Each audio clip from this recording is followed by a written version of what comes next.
اتنا مال کا درد، ڈالر کے ریٹ اوپر جائیں ہنس رہے ہوتے ہیں، چند تھیلے جو ہے نا راشن کے وہ تو بانٹ دیتے ہیں، ریٹ نیچے آئے صاحب کا موڈ خراب۔ وہ کون ہے جو تمہیں اس سے زیادہ دے رہا ہے؟ وہ میرا اللہ ہے۔ نام کے ساتھ حاجی بھی ہوگا، نمازی بھی ہوگا، سب کچھ لگے گا۔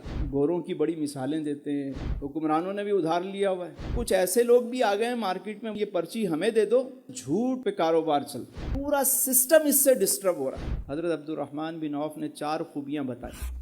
حضرت عبد الرحمن بن عوف رضی اللہ تعالیٰ عنہ، آپ سے جب کسی نے پوچھا وہ کون سا طریقہ ہے جس سے آپ کے کاروبار اتنا اچھا آپ بزنس کرتے ہیں، آپ کے مال میں اتنی برکت ہوتی ہے، وہ خوبیاں تو بتائیں ذرا۔ حضرت عبد الرحمن بن عوف نے 4 خوبیاں بتائیں۔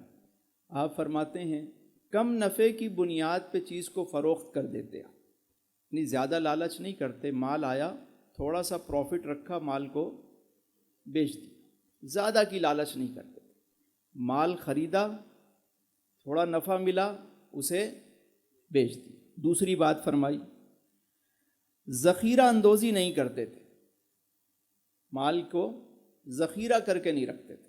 یہ سمجھنے کی بات ہے کہ ذخیرہ اندوزی کیا ہے۔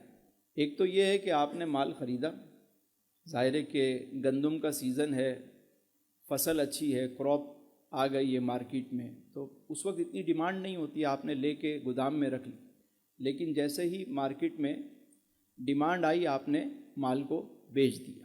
اچھا، بعض لوگ اس وقت بھی مال نہیں بیچتے، وہ مال کو ذخیرہ کر کے رکھتے ہیں، اور یہ مصنوعی قلت پیدا کرتے ہیں مارکیٹ کے اندر، ایک بحران پیدا کرتے ہیں۔ مال گوداموں میں پڑا ہوتا ہے، کہتے ہیں ہے نہیں، تاکہ اور ریٹ بڑھیں اور ریٹ بڑھیں۔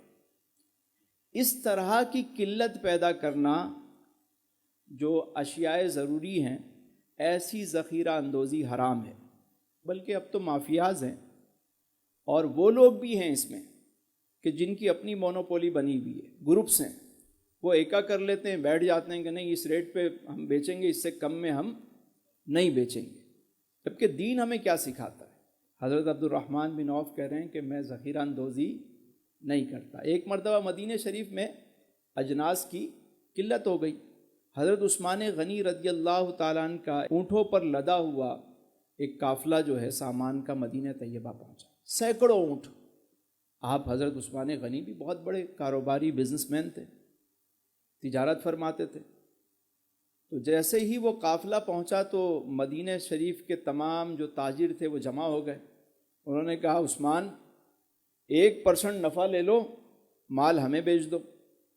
کسی نے کہا 2% پروفٹ لے لو، آپ نے فرمایا مجھے اس سے زیادہ مل رہا ہے۔ کہا بھئی 3% لے لو، کہا مجھے زیادہ مل رہا ہے۔ کہا 4% لو، کہا مجھے زیادہ مل رہا ہے۔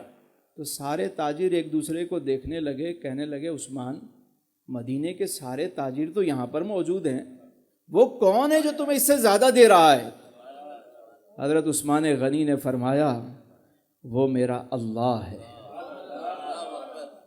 ایک تو ویسے ہی مال کی قلت ہے، بحران ہے، میں تمہیں بیچوں گا، تم اور مہنگا کر کے بیچو گے تو خلق خدا پر کتنا بوجھ پڑے گا۔ میں تم سب کے سامنے یہ اعلان کرتا ہوں کہ یہ سارے کا سارا مال راہ خدا میں صدقہ کرتا ہوں۔ بانٹ دیا، نہیں بیچا۔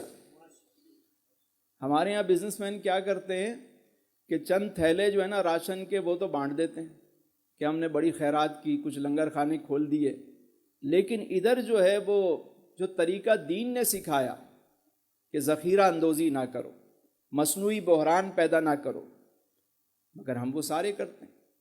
نام کے ساتھ حاجی بھی ہوگا، نمازی بھی ہوگا، سب کچھ لگے گا۔ مال کی محبت اتنی زیادہ ہے۔ بعض ایسے میں نے بزنس مین دیکھے ہیں، ڈالر کے ریٹ اوپر جائیں ہنس رہے ہوتے ہیں، وہ فون کرو تو کیا ان کی بانچیں کھلی ہوئی ہوتی، اور جہاں ریٹ نیچے آئے صاحب کا موڈ خراب، ان کا بندہ کہے صاحب سے بات نہیں کریں، آج موڈ صحیح نہیں۔ میں نے کہا کیوں موڈ کیوں نہیں صحیح ہے آج؟ میں نے پتہ نہیں، صبح سے صاحب بڑے ڈسٹرب، پتہ چلا ڈالر کے نیج اس دن نیچے آئے ہوئے تھے۔ اتنا مال کا درد۔